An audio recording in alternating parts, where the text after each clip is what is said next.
So 2003 in Atlanta, MJ's last All-Star game. The NBA, if you would, kind of encourage, hey, it's probably a good idea that MJ starts in his last game. That was a no-brainer for me. I walk in, I said, hey, MJ, it's your last All-Star game and everything.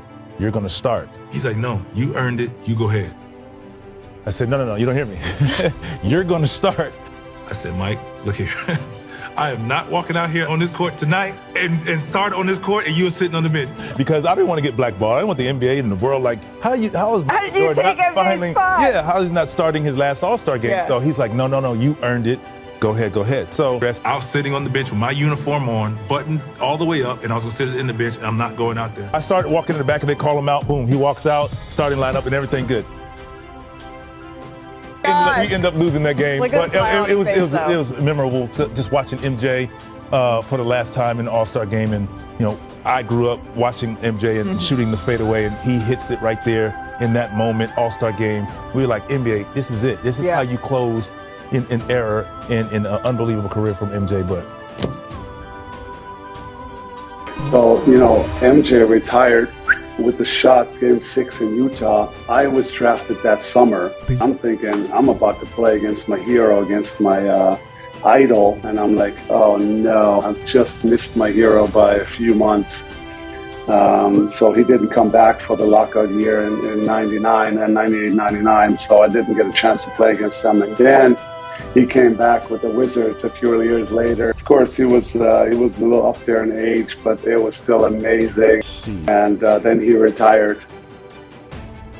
The year I came out of college, got drafted, he retired. He just won the chip. So I'm like, I'm playing against MJ.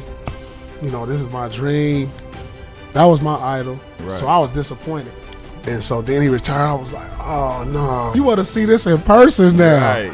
And then he came back. That is, though. But that was a dream, just to be on the court with MJ. I remember walking in.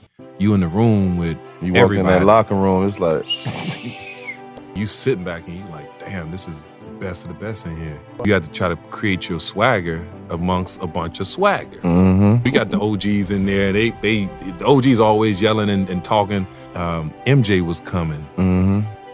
Like you can hear him coming. Was he glowing when he walked in? Bro, like listen, you hear him, like the cameras and the noise, you hear him coming down the hall, and it's so funny because all of us in there sitting, we feel like we big dogs too. MJ walking there, it's quiet. Get puppy in there. Okay, bro, listen, this is a cold thing. He walking by like this, and Mike make all the big dogs be like straight up. It's real. Listen, dog.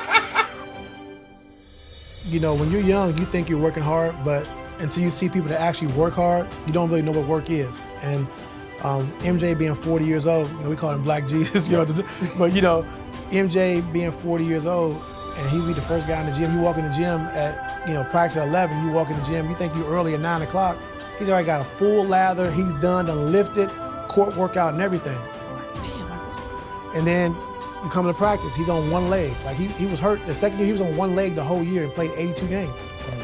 And so he practiced every day and he played every game on one leg. And so you're like, man, MJ, why don't you just sit up? How can I be the leader of the team and sit out and y'all going through all the credit? I gotta be there. Or I lose my power as being a leader. Like I can't tell you what to do, I'm sitting on the sideline.